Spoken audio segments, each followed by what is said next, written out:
Rich, can you tell me some interesting things about Car and Classic? Certainly. Did you know that at any given time, Car and Classic has over 35,000 cars and bikes for sale? I did not know that. And that every month they have over 4 million visitors to their site. I didn't know that either. And that Car and Classic is the new sponsor of Smith & Sniff. Now that I did know, because I was in the same meetings as you. Oh, yeah. Smith & Sniff is sponsored by Car and Classic. I know. I was there.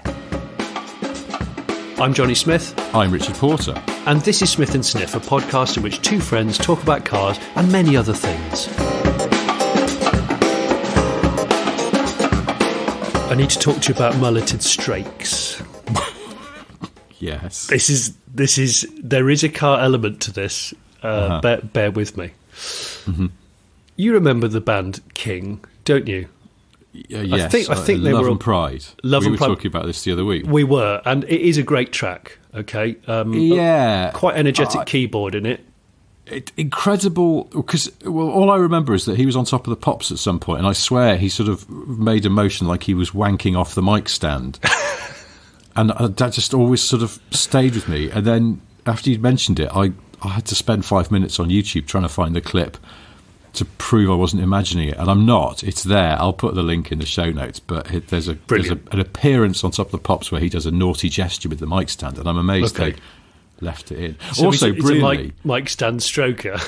Yeah, but you know, on Top of the Pops back in the day when they were miming, because there's another performance he does where he's not even got a microphone. What? He's just they've ditched the pretense that he's actually singing, so he's just miming to the song standing there like he might have done in the video, which gives it a weird quality. And also, because that song starts straight away, I think it's one of those ones with the vocals in on sort of like right from the off. And there's one of those Top of the Pops performances where he's introduced by, I think, Steve Wright, and the band are already on stage, and because they have to sort of spring into action as soon as the music starts, you can see them in the background just sort of standing there looking a bit awkward. It's not... You're not selling it to me, Richard. You're not selling it's it shit. I mean, it's like one of those things where you just go, you wouldn't do that now. You'd not have the band in shot because they look ridiculous. But, back in the day... Talking of looking ridiculous, there's a reason why I brought this up, listeners. This is prime 80s music video, this is. And I think it's filmed on a very hot day in a quarry with a handful of aerosol cans. We've all been there, and a few scrap cars. And in one of the first 30 seconds of it, there's a couple of scrap cars you can see. I think there's a wheel of either a Citroen 2CV or similar, because it's got 3 bolts holding the wheel on. And I think he strides through the shot with his multicoloured Doc Martens on, but then he sort of jumps or gyrates on the bonnet of a vandalised Renault. Did you know the bit I mean? Yes. And I can't remember what Renault it is, but it's the one which has got a slightly angry face. I always thought they were shit, but actually they might not be shit. Do you know, it's got a face like, I'm going to say, do you remember the robot from Short Circuit when he got angry and he tilted those visor eyes? It looks a little bit like that. I can't remember what number Renault it is. I will look it up. I should have researched this, but I've been too busy watching the video for the mulleted strakes. Because the mullet one. Is it a Renault 6? It's one of those 70s. Definitely 70s. So. It's just got a slightly angry face.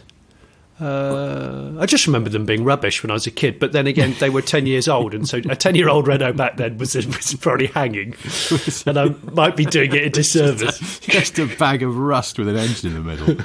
I might have to revisit said Renault. But the other thing about the pop video is of course, when the rest of the band appear, I don't know, there's a guy on a huge boulder absolutely thumbing the bass. It's quite urgent slap bass going on in this, which I'm down with.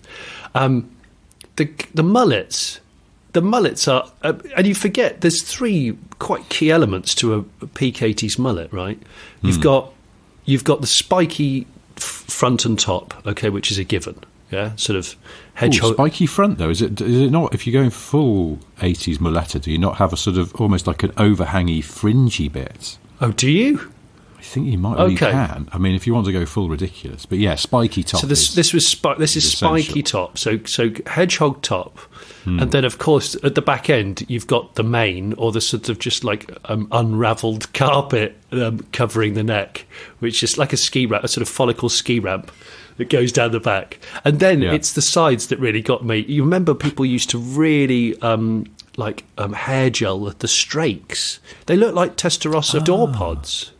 Yeah. But with hair. So watching these Top of the Pops performances of King, is it Paul King? Was he called Paul King? I think he was, the lead singer. Paul King. Paul King, yeah. Well, his behaviour on that Top of the Pops episode, wanking. But anyway, he's King mullet. He's a fine specimen of a mulletman. But then the guitarist is matching strides. And I think maybe the drummer is too. The keyboard player, he picked the short straw. Well, I don't think he's got the goods to do the mullet because he seems to be balding a bit. But he's compensated for that with a tiny, tiny ponytail. And when I first saw it, I actually laughed out loud. I haven't noticed the micro pony. I'll have to have a look at it. Oh, Christ, I'll have a look at that. It is a micro pony. I mean, it's a chody pony basically. It's just this little knob end on the back of his head. Bless a chody pony. Chody pony. But yes, the mullets. So, are you comparing the side strakes? Are they like dive planes, or are they the other way around? They're the wrong, aren't they? They're strakes, so they are. They are strakes. So they're Testarossas. I'm guessing what you do is you get a sizable mound of gel on both hands, rub hands together. I'm doing the actions as I'd say this, and then you push them over your ears and back through to the sort of the camtail rear. But it's not a camtail because they're quite long mullets. Those guys have got quite. It's. I don't know what they're down the back, aren't they're they? right down the back, right down they're the back. Not just collar kisses; they're like down the back. Oh, I mean, you could be walking around naked in Australia for days, and your neck would be still pale white. There's absolutely no way. There's no way any sun would get through. The proper UV protectors. But then, are you also the gel you're talking about is inflammable? Blue. Yeah, it's that blue stuff, slightly watery, but also kind of. It's not because it's not oily, is it? It's watery. It's water based. It is water based, and you use a tennis ball sized lump of it on each palm, and then just down the back. Well, yeah, I mean, like every bathroom in the 80s, you used to go in if you went to a friend's house or a family's house. There'd be a huge pot of it somewhere on a windowsill or on top of the medicine cabinet. It was just that, and you'd go in with a full scoopy hand. Yeah, and do a 180 scoop. I used to do the spiky thing, but I never went with strakes. Well, I didn't have a mullet. I didn't go with a mullet. I always thought mullets were a bit weird, but I remember one of my cousins had quite a sizable one, and he did look like Nick Kershaw, and he used to do karate, so it couldn't have got more 80s than that. Doing karate, looking like Nick Kershaw. Yeah. Anyway, was he really good at Manic Miner as well? Do you know what they did have? They had a BBC microcomputer. They used to play Repton. Do you remember Repton? No. Oh man, because I didn't have the computer back then. So I was one of those annoying little shit kids who would go to someone's house with a video console and just sit on it, and they'd have to like prise me away from it or shout at me because it was so exciting. Yeah. Well, I mean that's the thing because we didn't have a computer for a bit, and then my parents surprised us, my brother and me, with a computer, but they went BBC Micro B because it felt sort of more respectable because it was the BBC, and also you could get like educational games for it. That's right. Of course, all kids in the 80s wanted educational games. Yeah, of course they did. Granny's Garden. So it did feel a bit like, couldn't you have got us a Spectrum? But it did have, I don't think I ever had this, or maybe I did have a bad copy and it didn't work. The pinnacle of games for the BBC Model B was Elite. Yeah, my cousin was obsessed. Not that cousin, the other cousin, who is a clever man and does top secret things for a job that he can't talk about. He just plays on a BBC Model B all day. Yeah. Maybe he's paid. He's a paid influencer to just play Elite. It's coming back, baby. Elite was good. You can find Elite somewhere. Oh yeah, Elite was good. I'm going to look at this. Elite game. Actually, that's not going to narrow it down. Oh, there we go. Let's come up on the Wikipedia. Elite is a space trading video game. I don't remember it being trading. Revolutionary 3D graphics. That's right. It was. It was wireframe 3D graphics with hidden line removal. It was brilliant. It was just brilliant. Anyone under the age of 40 is going, what the I was going to say, fart are you talking about? I'm sorry if we sound old, listeners. Let's bring it bang up to date with something. Oh, I know. Well, there's something that's just happened in the past week or so, which is pertinent because we've mentioned it on the show before, is that BMW have just decided to stop selling cars to the police in this country. Is it the police have decided to stop buying the BMWs? Well, a little from column A, a little from column B. I think this is how it's gone down.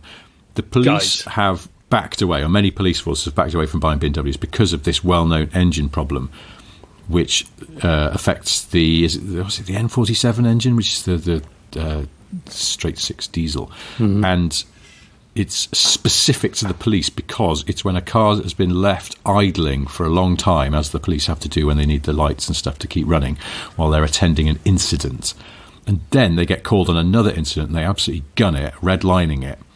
And that combination of circumstances, which punters would probably never put a car through, causes bad things to happen, ultimately leading to fire, possibly. So it's been claimed.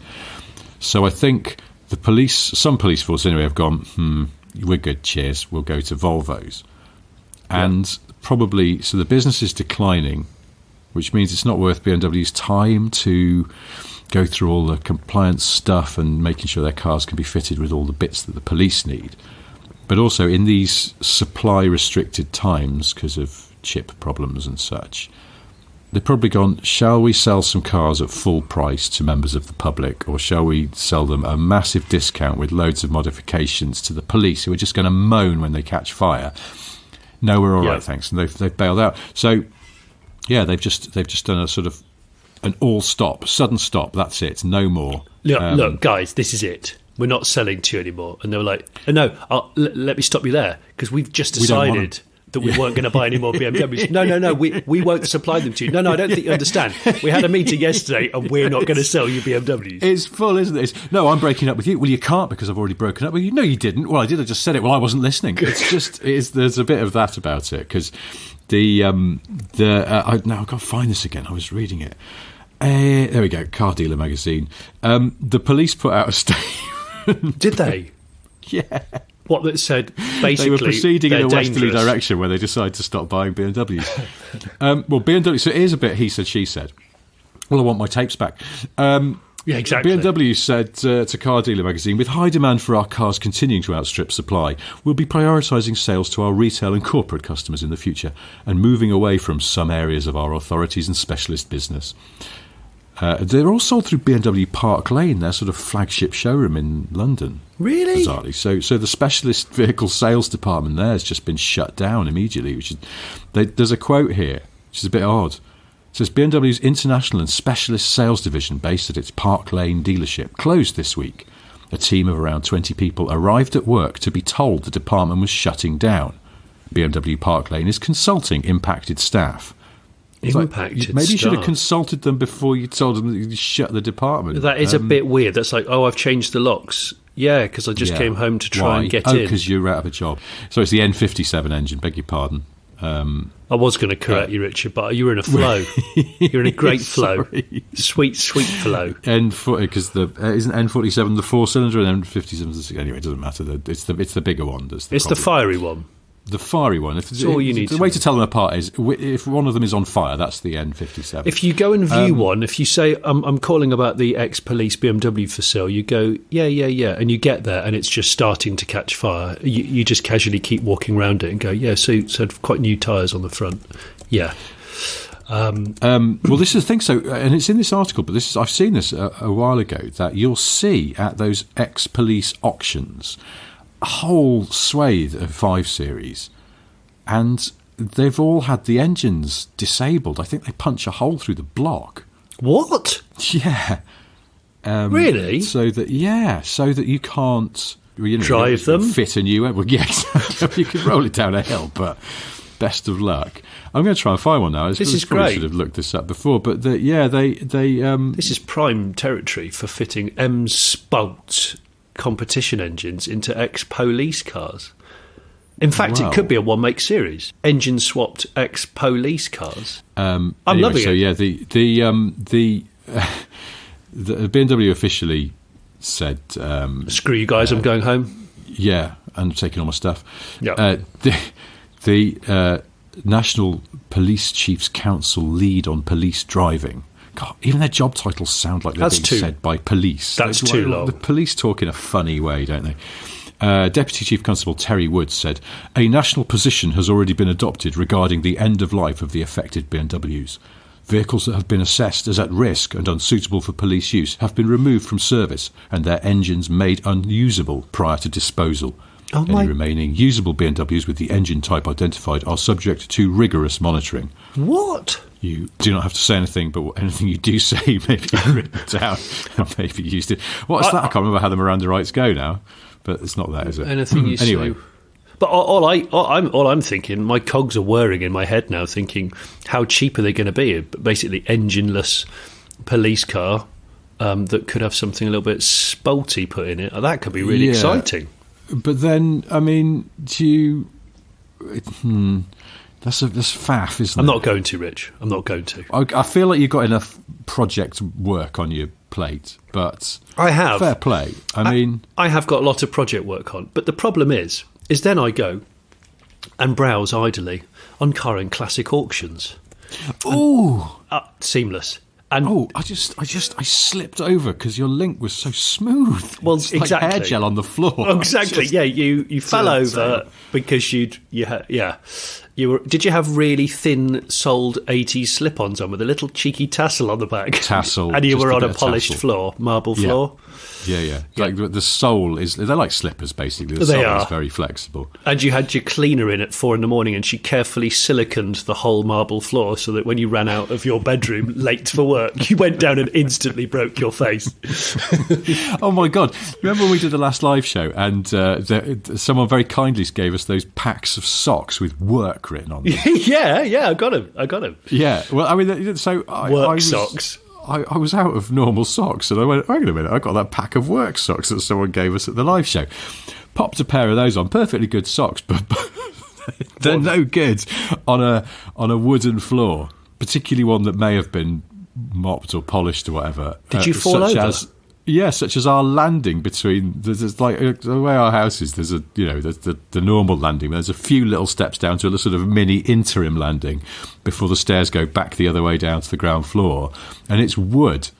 And we really need to get a rug or something for it. But at the moment, it's just naked, shiny wood. And oh my God, I had a proper understeer moment, like sort of. Oh no!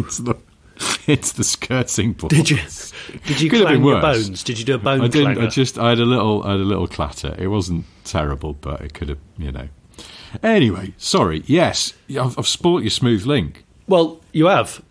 I have been Sauce. snaffling around the auctions, as they would say in some parts of the UK, and I found something. I've realised this is a car that I've always had not only a fascination for, but I just think it's so different in every single way. It just went, screw you guys, to every single automotive rule that had been out, and went, yeah, we're going to do it like that, yeah, we're going to do it like that. And I'm talking about a Tatra. A Tatra 603 specifically. There's one on Car and Classic that the auction starts on January the 17th. And I sent you the link. You should have it. And it's bloody gorgeous. It's not the correct colour because I think they only came in black. But what Tatras are is they're a Czechoslovakian car made during the USSR. Yes. And I think they because Tatra was the first fully aerodynamic car ever. I think it was. Well, certainly The whole one of the Streamliner thing. first. They were doing it in the Yeah. 30s. Is it? Or Yes. yeah. The was it the Tatraplane was, I think, That's right. the first sort of foray into it. But This thing's anyway, this is and spectacular car. Now It is. But that colour, yeah, like you said, I think they were all black. So this has been resprayed, and the auction listing does say that it's possibly not to the highest standard. Mustard yellow. Mustard yeah, yellow. but I'm convinced that this is an old BL colour. It looks like lime flower, like your Allegro. Your Allegro's lime flower, isn't it? My Allegro is antique gold, but to be honest, is it? they're both equally offensive. So maybe it's antique gold then. But either way, It could be. looks. It does look similar. We'll put up the link to this car. This is well, if you're listening to this the day it comes out, the auction starts tomorrow, Tuesday. But it's an extraordinary thing. I've driven one of these briefly, and which was black and immaculate. Oh, and was it? It was an extraordinary thing. Column change manual. That's right. Which is always a bit of a head scrambler. You've sort of got to recalibrate your brain a little bit. And rear-mounted V8 air-cooled. Yes, which motor. makes an interesting noise. I bet it does. And a nice noise. And what's also odd is that, again, your brain, for some reason, because it's this massive car and it's got quite a long bonnet, even though you know it's rear engine, somehow that sound coming from behind you it sort of slightly throws you off. But it's huge. It's got this kind of grandeur to it. And the ride was incredibly soft. Yeah. It was really nice and boaty. Well, I'd sort of describe it as an Eastern Bloc Citroen DS. Because it's got that many kind of futuristic, spacey features. You know, you just go, well, what makes it interesting? You go, well, it's got a split rear window. It's got a V8 that hangs right over the back that's air cooled. It's got independent rear suspension, and it's got a vast amount of interior space because it's bench seat front and rear, isn't it? With the column shift. But I mean, and this one here says, we are informed this car belonged to Czech politician and diplomat. I'm not going to pronounce his name. It's spelled CISAF, and it was acquired by the owner, who this car's for sale in France, in 1991. So just after the collapse of the USSR. This is brilliant, and I don't know why, but I suddenly want to just go over and buy it and drive it home, assuming it does drive. I think it says in the where is it? I'm just scrolling down because it says there's a bit here. I've got a bullet point that says starts, runs, and drives, but remains untested on the road. That's right. The Tatra drives around the vendor's property, but no attempt has been made to drive it on the road, or indeed at any speed. So it's a bit caveat emptor here because I like that, you don't know. But it's the potential for something. Now, the only thing is, that just screams Airbnb for 2 extra days. Give it, bring a couple of parts with you. What's the worst that can happen? That's what that says to me. You've got a higher confidence in your personal mechanical ability than I have, because that would be like 2 extra months at the Airbnb with skinned knuckles and swearing and crying. Oh, do you know, an air-cooled V8 to run properly. I take my brother. I take Rayman Greg. And Rayman Greg will be all over it, because Rayman Greg likes these, because I remember in the 90s, someone that worked on a classic car mag had one, and I'd never seen one in my life. And I was just blown away by it, because to me, what it does is it combines a lot of aspects of my favourite cars in one car.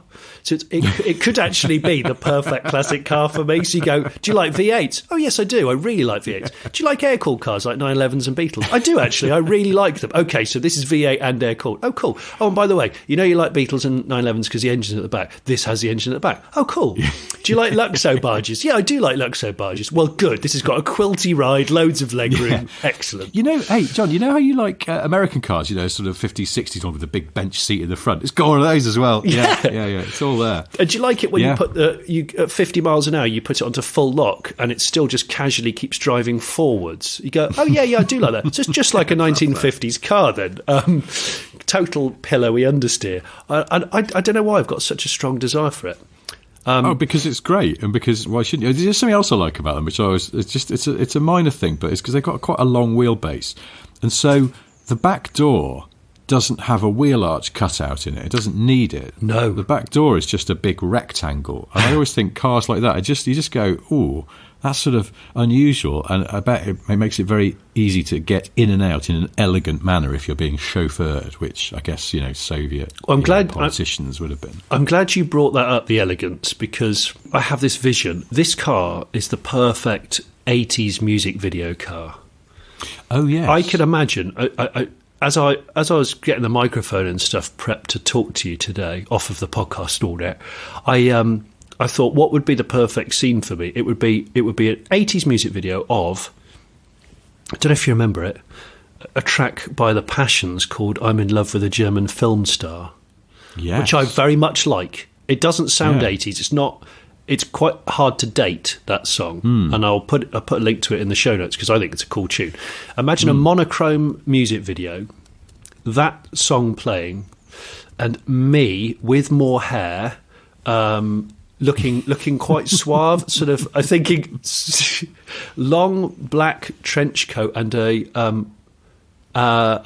polar neck done right up, really high polar neck, and just to bring it slightly futuristic, because remember the Tatra is slightly futuristic. Instead of smoking a cigar, I'd be vaping a cigar. So those vapes that look like actual cigars or cigarettes, which would really fox people, and there'd be some slow motion exhaling going on. You know this when you're at the stoplight or something, or I'm glancing over at the passenger in the seat who's actually the camera operator. So I've been fantasising about this car and worrying about in a short space of time. I think I'm going to have to stop and have a cold shower. But I love the front because the front reminds me of a tram, Eastern Europe tram. Oh, yeah. And trams always look really cool, I think.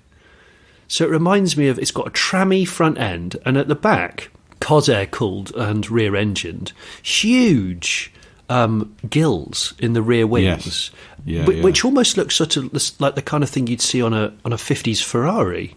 They just look great. Very elegantly integrated into the whole thing. Yeah. It's just a great looking car. It is a great looking car. It really is. But also, I quite like... I'll try and find a picture of the one I drove, which was black and was immaculate, really, really beautifully. I want that now. I want it. Lustrous. But if you turn this one back to black... Yeah. Which I would. They take on a very sinister quality as well.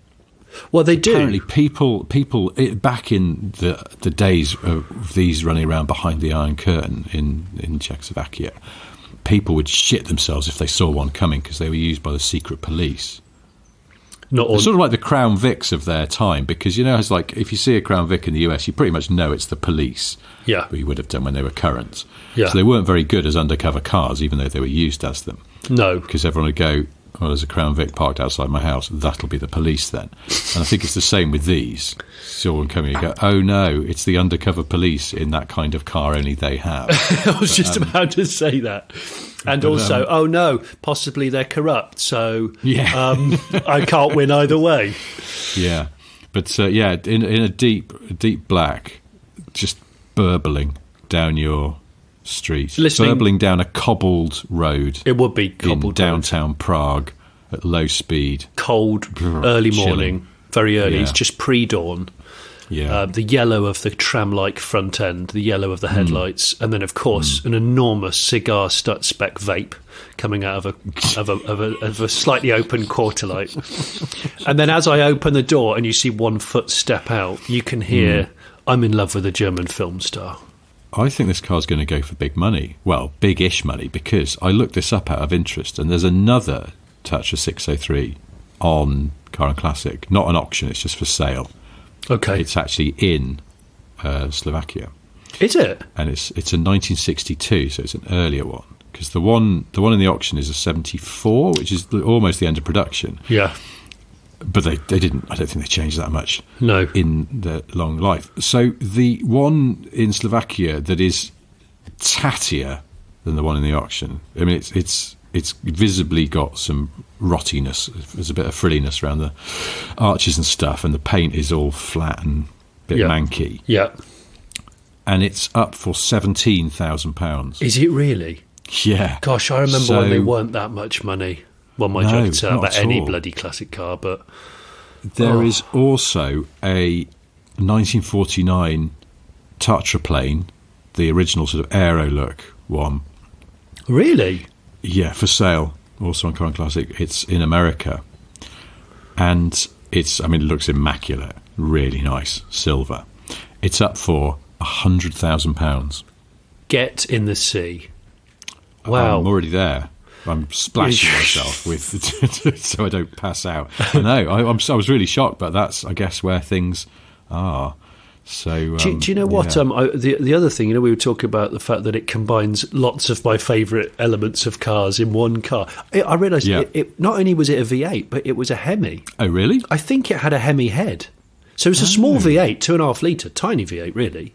Yeah. But it had a Hemi head. I mean, this is possibly the coolest old car out there, and yet, yeah, you know what I mean. And everyone goes on about DSs, and DSs are grand and brilliant. But if you saw one of these in flawless black gliding down the street, because the thing is, a DS doesn't have an interesting engine, but everything else is interesting. This has interesting everything. Just got it all going on. They're great, aren't they? It's a bit annoying they've become really expensive. I was just about to say, why didn't I buy one when they were 10k for a Minter? I'm an absolute flute. I'm going to go and slam parts of my body in the garage door. But as you just said, brackets, insert name of classic car here, because that's true of lots of things, isn't it? I mean, my air-cooled 911 warehouse would be crammed to the gills if I'd known this in 1994. But tell me about it. Hey-ho. Hey, now, what? Well, that's enough chatting about auctions for cars that we would love, but can't buy.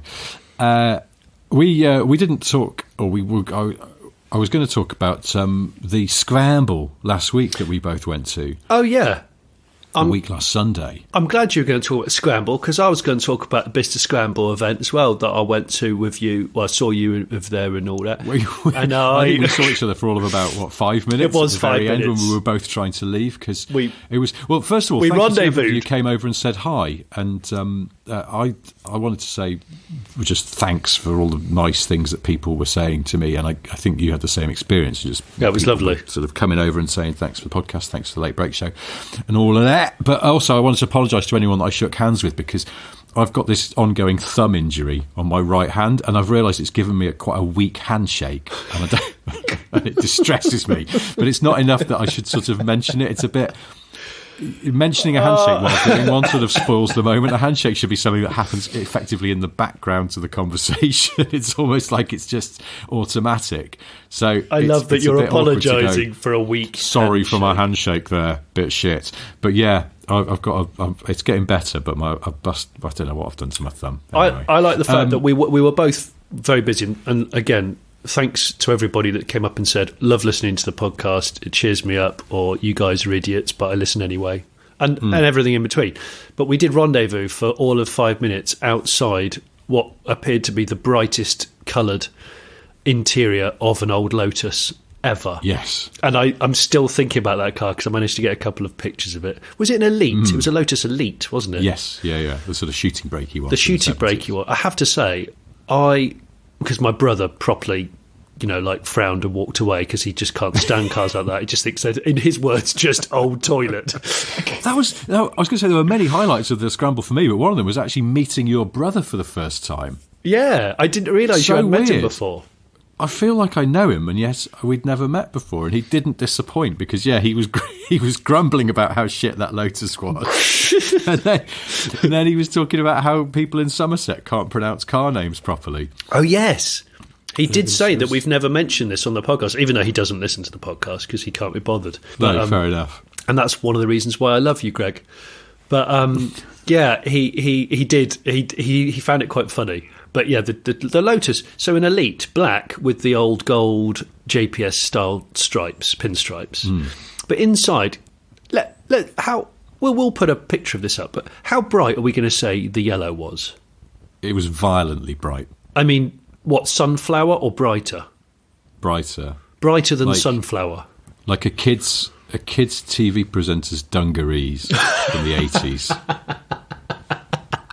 It was that yellow. I mean, it was extraordinary. And you think, I was saying to your brother, I was like, do you think that the sunlight, sort of 40 years of sunlight has actually made it brighter rather than faded it? Because I couldn't, otherwise it just defies logic. It didn't look like it had been retrimmed, certainly not recently. No, it didn't. It was It's a bit baggy. No, but you know what he said on the way home? He said the reason why that car's got such a bright interior because the stupid old Lotus toilet's been in a garage broken for so many years it's not seen any sunlight. And I was like, oh, you might have a point.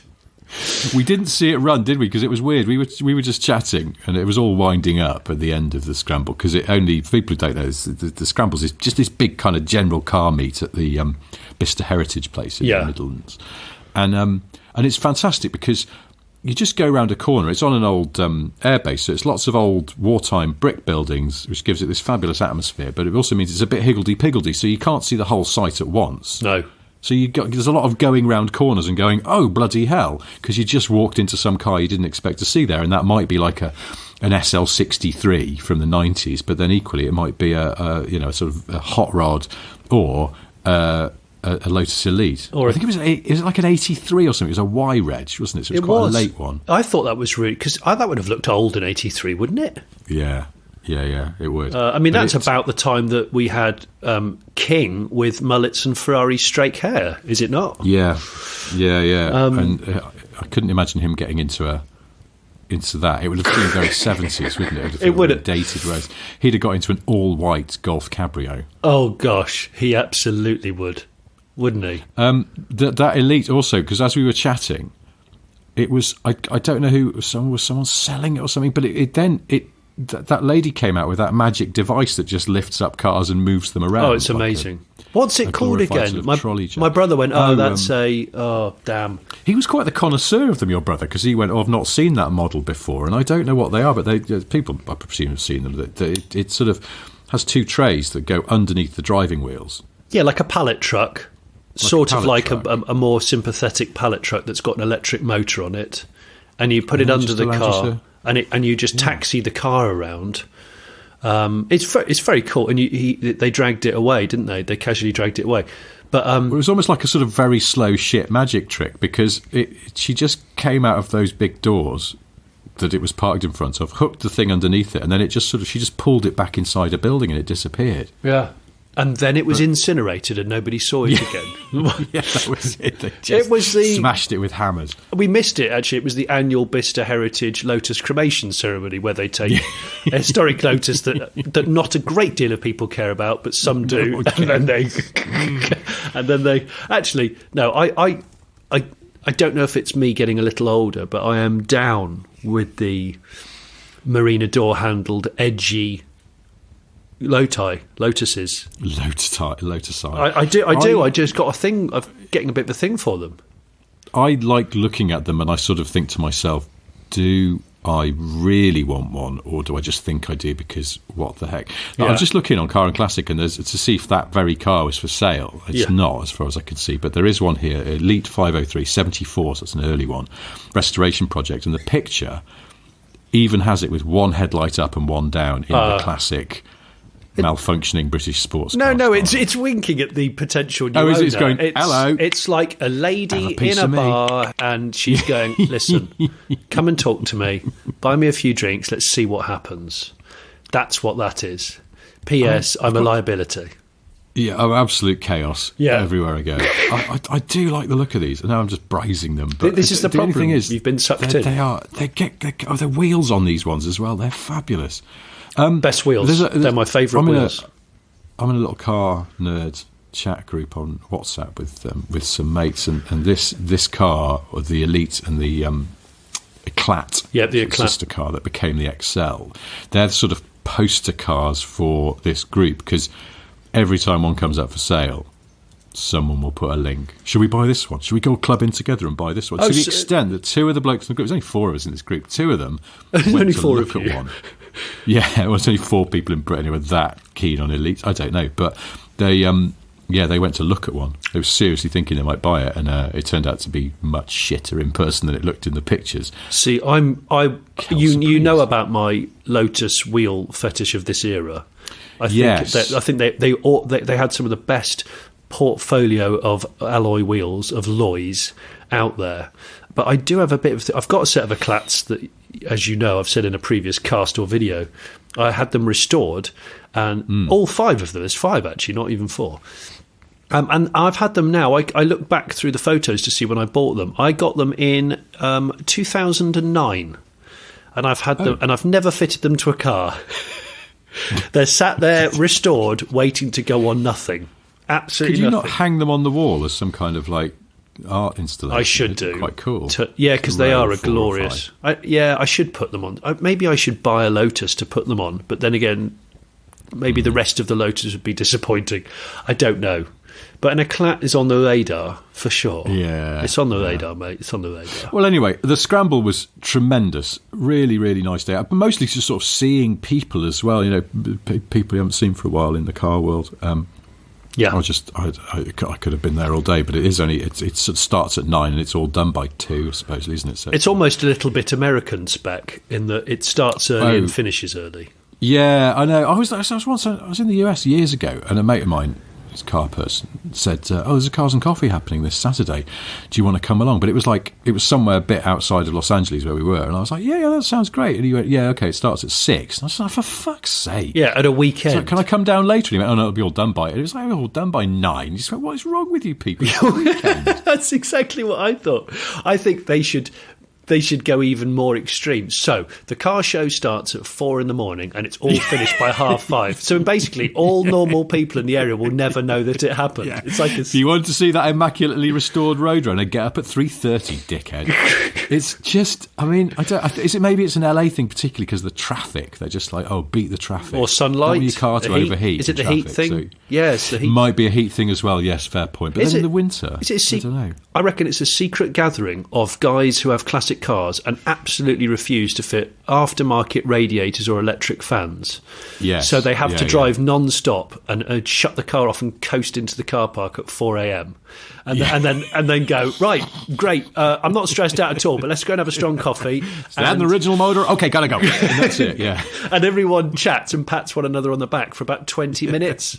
And then they go, you got on a big journey home? Yeah, I've got a 2-hour journey home. Right, I'm going to leave now then. Okay, gotta go. bye. What? But it's only 5:45. Yeah, gotta go. Also, I'm a vampire. I can see the sun coming up over the mountains. I've got to get the hell out of here. But they employ a professional photographer to take some great aspirational shots to prove that it actually happened. With an infrared camera because it's still fucking pitch dark.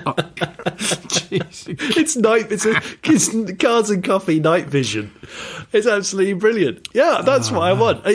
That's what it should be. It should be Cars and Coffee and cooling or lack of. So all the cars have tremendous cooling issues, and that's the premise of it. So you go, hey guys, I've got my Jag 5.3 V12. I've put a radiator on it that's 12 centimeters by 12 centimeters. I've got to drive it at 50 miles an hour all the way to get enough air through. With the heaters on full bore. It can't be within about 40 metres of a car in front, so I've just got to drive it in the middle. Yeah, I'll see you guys at trouble. I'll see you guys at 1 a.m. Yeah, I'll be gone by 1:20. Yeah. Okay, yeah, gotcha. Oh, and by the way, can the barista van have a huge watering can of water on standby? I'm going to have to top the radiator up. Well, just use one of the. Just ask for a large coffee cup.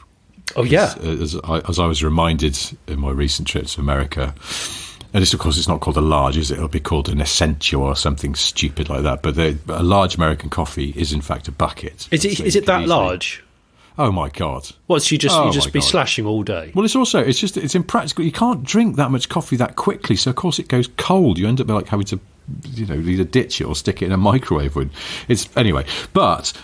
Ditch it. Speaking of nocturnal runs, on my way to the scramble, that sounds I wanted awful. to get there. I know, I realised as I said it, but as I was on my way to get to Bicester, because I wanted to be there early doors, so I set off at sort of like 6:30, or 6:45. Did you? Still dark. And I did a little sort of, felt like I was in a kind of crap remake of that Rendezvous film, driving through slightly aggressively through the empty streets of Bath/Bath.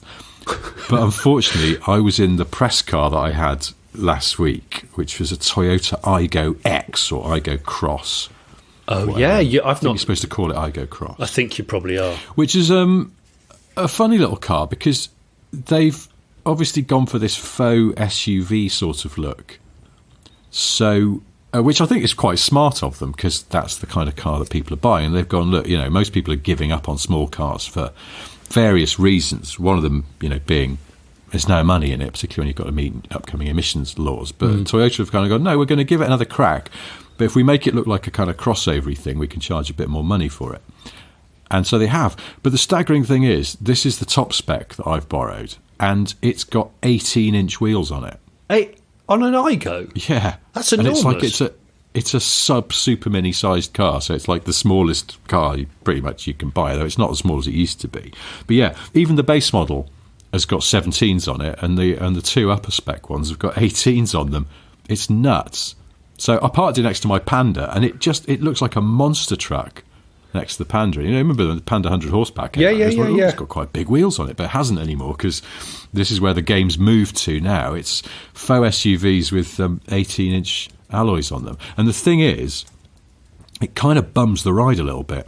It's got a slightly busy ride, to the extent that in some situations on some roads, I think my Panda rides better, and the Panda is not famous for its good ride. I was going to say it's a stiff car, isn't it, the Panda? 100 Well, it's HP. weird. It's sort of not. It's bouncy, but the way that it goes over individual little divots in the road is not that terrible. It's just got it's quite firmly damped, but it's not.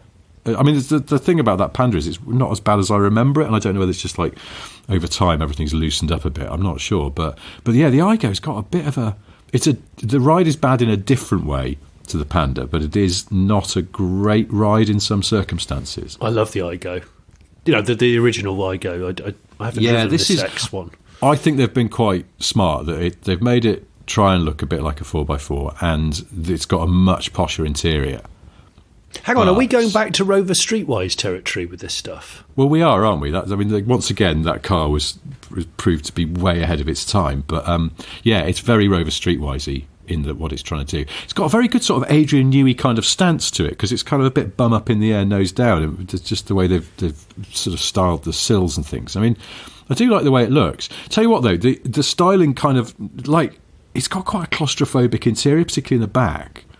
I took my kids out in it. And because it's the window line, does it? Window line, and the windows are shallow, and even the windscreen is steeply raked. So, yeah, it's quite pokey in there, and it's not got much room in the back. It's like less room in the back than my Panda or our Up, and it's a bigger car than both of them. Up's got a good glass house for kids.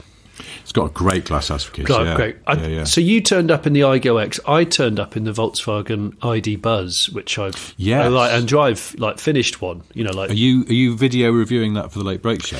I'm actually not, Richard. And the reason for that is because I've done at least 2 videos on the ID Buzz in the past, albeit left-hand drive, not quite finished. I probably will do a road trip in one, but I just wanted to get one after Christmas in right-hand drive form, just to see if it was as exciting as I remember it, and do I still kind of really, really yearn for one, because it's been so long waiting for it. And do you? I'm torn. I'm torn. Are you out of faith? This is how you feel? Yes. Cold, I'm cold and I'm alone, naked. You're lying naked on the floor. I am. But what happened was I'd siliconed my tiled bathroom floor, and I ran in when my alarm went off late. And what I did basically just spilt some hair gel. I instantly understeered and clanged my head on the side of the bowl. So I'm lying naked on the floor with slight concussion, but I need to get in the shower because I'm running late. And I think the thing about the Buzz is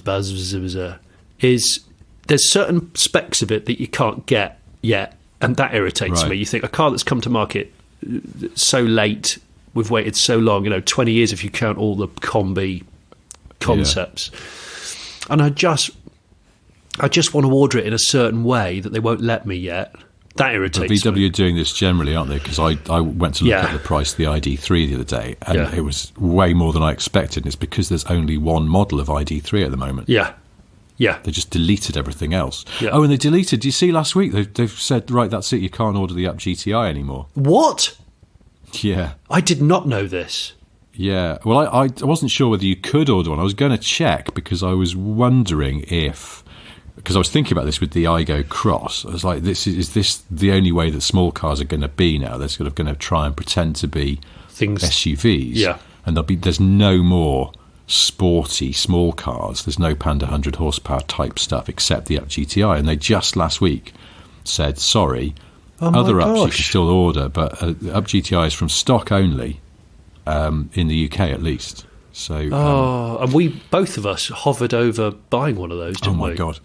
I just suddenly went, not that I'm in a position to do this because I'm being financially ruined by a house, but I suddenly thought, I wonder how cheap second-hand Up GTIs are now. So I was thinking, if they're sub 10 grand, is there some way that's sometime this year I can upgrade the Panda to one? But they're still all over 10. Are they? Cool. There's one Cat N one that on Auto Trader at the moment, I think, which is 9 and a bit. Okay, talking of Cat N, who's a girl I used to know. Lovely girl. Over Christmas, I got frustrated again about the terrible state of Lego car models. And it's a consistent form of source of irritation for me. I just can't be doing with people that spend nearly £200 on a 911 GT3 that looks like, I don't know, a family of people, a village of people in India have set upon it with sculptors' hammers. And it's just like, what's going on? It just looks crap. And I know you enjoy building it, but then you put it on the shelf and go, look, it looks nothing like a GT3. It looks rubbish. And you can't drive it. And they're expensive. And they are, yeah. I think Lego frankly, guys, listen, I think Lego are taking the piss. That's what I think. I think they've got too big for their boots and they need to wind their blocky necks in. I think. Using a system of small grey cogs. Yeah. I do. I think. And nobody's paying me to say this. I only wish they were. Well, nobody's paying you to slag off Lego. No, nobody's paying me to say that. Lego's hated rival, one of those weird off-brand Lego. It never wins against Tamiya. It never wins against a Tamiya RC kit, ever. No, but it's a very different thing, isn't it? That's the thing. It's not. I know what you mean. It's not different. I share your frustration with those big, expensive Lego cars, because they never look like the thing they're supposed to, enough to make them satisfying. Not for the cash. And not for the if you want a model of a 911 GT3 RS, there are some beautiful models of those cars out there. Go and buy one of those. But if you want to do Lego, there's so much good Lego out there. Just build a crane, a Lego Technics crane that you can use to pick up the remote control of the TV and then swing it round and slew it onto your lap and have a bit of fun. Yeah, but also buildings. Lego's good for buildings. Lego's brilliant for buildings. And probably good for Lotus Eclats, actually, or Lotus Elites. But there's no market for that. Well, it's not surprising that they're probably the one big Lego kit that looks even vaguely, but still not quite enough like the car it's supposed to be, is the old Defender. Oh yeah, that did look reasonable.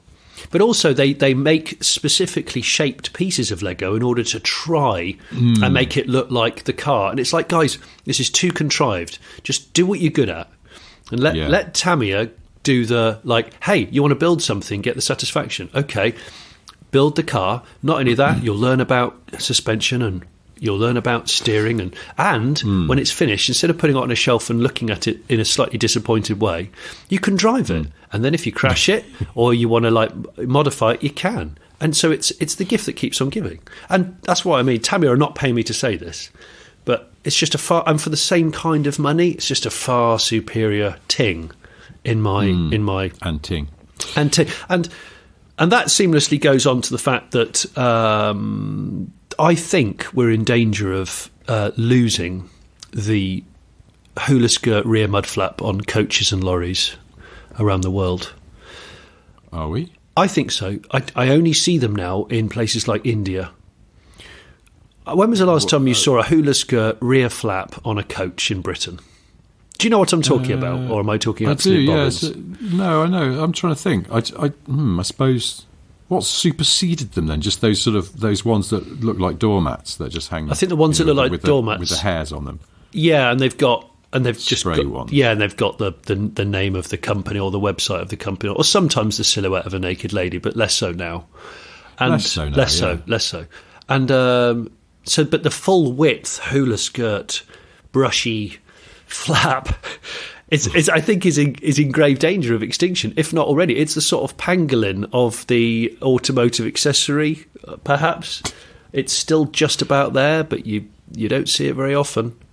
And I would like it to stay, because I always follow a coach or a lorry with that flap and just marvel at it's just swaying.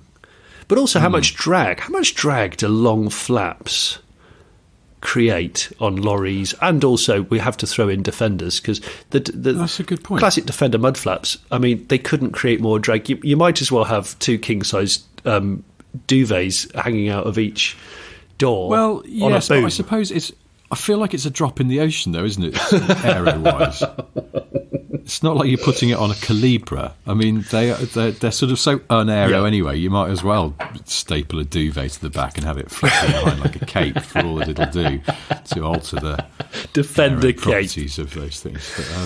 But, I just want to go back to the ID Buzz, though. Just say, so are you, notwithstanding that you couldn't order the exact spec that you wanted, which is irritating. I think VW are getting really rinsed by chip shortages. They are. But did it, in right-hand drive on UK roads, drives really well. Did you enjoy it? It drives. It does. It drives really well. It's a lovely car to drive, and it's actually pretty efficient, given that it is quite a large block of car, for an EV. And I've been driving it in cold weather. You want to get massive mud flaps on? I should actually, shouldn't I? Yeah, it's one of those huge Expedition roof racks with a sort of placard board on the front that just really? says, "What's your whistliest roof rack?" I'll have one of those then. Thanks very much. Yeah, exactly. So I'm gonna proper sort of like Vickers broken teeth roof tray. No, I do really like it, and my kids really like it, and I think I would buy one. But what I think the wise people of the world are going to just order the cargo van, and then there's an enormous amount of these cottage industries already in Britain who do the fantastic T5, T6 camper conversions or kind of business spec conversions inside. And I think that's almost where the smart money will go. And I believe you can get a cargo much quicker than the other buses anyway, than the Buzz. So, really? Yeah, I think so. Yeah. And of course they are cheaper. They start at 45, whereas what the People Carrier one that I had starts at 58, something like that. So it is more. Wow. Yeah. So I do like it, but the 2 cars in my head as a sort of family electric car that I'm really excited about and I would like is I still want an Ioniq 5 Hyundai and the Buzz. So I keep going, which one would I have? One's slightly cheaper, but they're both kind of family friendly and good. I think I still want an Ioniq 5. I do think I still want an Ioniq 5 because it's still consistently brilliant and cool to look at and long range. It's got something about it. Mate. Yeah. It's got something about it. Yeah. Oh, the Bicester Scramble, I forgot to say. I believe our friend Harry Metcalf was there in his freshly finished project car. Whisper in the crowd was that Harry was there with his Lancia, but I didn't get to see him. I didn't see him either. I saw Jethro Bovingdon in his pink Porsche. Oh, did you? But yeah, he was driving off, and annoyingly, he was looking the wrong way, so he couldn't see me flicking the V's at him. But that's a shame. He was there, and there were loads. Did you throw a can of Fanta at him? That was just been opened. It just glanced off the rear engine cover, and no, actually, just it vaporised as it got near the engine cover because he's had that 991 engine shoehorned into his 996, so it's probably pretty toasty back there. I was slightly disappointed to hear that Harry turned up in a quick, hurriedly made balsa wood hovercraft powered by a 280,000 mile Citroen SM Maserati V6 running on very cheap supermarket oil. But next time. Yeah, Harry, next time, sort it out. Come on. Yeah, the Bicester, oh shit. Well, the Bicester, they're going to put the Scramble into Scramble. They really want people to scramble for their lives as Harry comes hooning across the airfields in an extremely badly made quad bike. 360ing. He's just in a constant 360 with a throttle set wide open. Just, like a Sierra Cosworth motor in a poorly maintained 90s quad bike. I was thinking more of a sort of a dangerously understeery rickshaw with a sticky throttle. And, very with gripping. an Alpha twin spark engine in it. Exactly. He's never quite got running right. It's very toppy. And it's got very wide sand racing rear tyres, and the front tyre is just an old motorcycle front wheel, so there's just no hope of steering that. And it's losing air for reasons he can't quite figure out. He thinks there might be some rim damage or something, but he's no time to investigate. Off to the scramble. Well, there's another one in April, isn't there? Which is probably already sold out, because I know the tickets went on sale last week after the one we went to. So I don't know. I need to check that, because I'd quite like to go again. I had such a nice time. I would love to go to the one in April, and the weather will be better hopefully as well, because it was a little chilly. And and I'm going to turn up in a Tatra that looks like it's been painted in mustard, in Funfair mustard, and imagine, you'd be the belle of the ball in that. I think. Well, I've been called a belle before, but for different reasons. I'm not spelling belle the way you think I am. Anyway, look, we should wrap this up. Yeah. But before we go, I have 3 things to tell you. They are: 1, Johnny has a solo YouTube channel. It's called The Locate Tapes Show, in which Johnny rummages in someone's garage looking for 3D 90s containing the first 4 albums by The Police. One of them has got half of No Jacket Required on side 2 for some reason. And if that's not to your taste, then there's always The Late Break Show, which has lots of excellent videos about cars and people who love them. What's on the menu at the moment? I'm trying to think. Dry ice chassis cleaning. I investigate that, which is a newfangled thing which people are doing.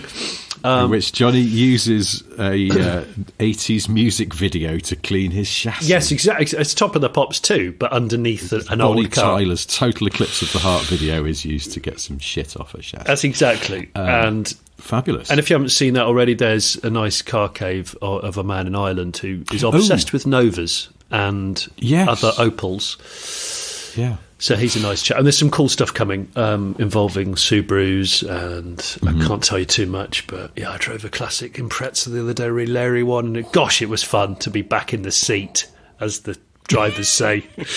To get some seat I got time. some serious seat time, and it was... And again, I seem to have a habit of only filming high-performance cars in biblical rain and wind. So there you go. My arse hasn't unclenched from watching you in that bloody Chevette in the pouring rain. Oh, my back door was like a whale's blowhole for most of that. Unrelaxing. Yeah. Okay, second thing I've got to tell you is that we have new merch, T-shirts, mugs, stickers. We've got a new Spolt design, a new... on that side of things design, both sort of quite 80s flavoured. And a Steam Rally Wrongen. A Steam Rally Wrongen's picture of a static engine with a she'll do this or it'll do this all day. I can't remember now. Yeah. And that's on mugs at the moment. The T-shirts of those are coming soon. They're just a bit more complicated to print for boring reasons, but they are on their way. You can get stickers of all of the new designs, plus just ones that say Smith and Sniff, if that's your thing. Yeah, classic collection. We'll stick up the links all across. I'm tapping a new mug as we speak. I'm drinking black stuff out of it. Not oil, coffee, obviously. Under seal. So go follow links that we will plaster all over social media to our new merchandise. And the third thing I've got to tell you is that the last episode of Columbo was transmitted in 2003. Was it? Yeah. 20 Later years than ago? You expect.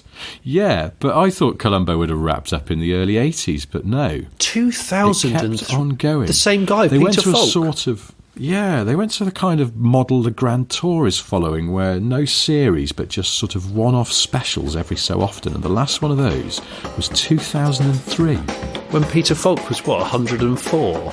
Exactly, yeah. Gosh. All right, well, thank you ever so much for listening, and we will do this all again next week. Until then, goodbye. Bye-bye.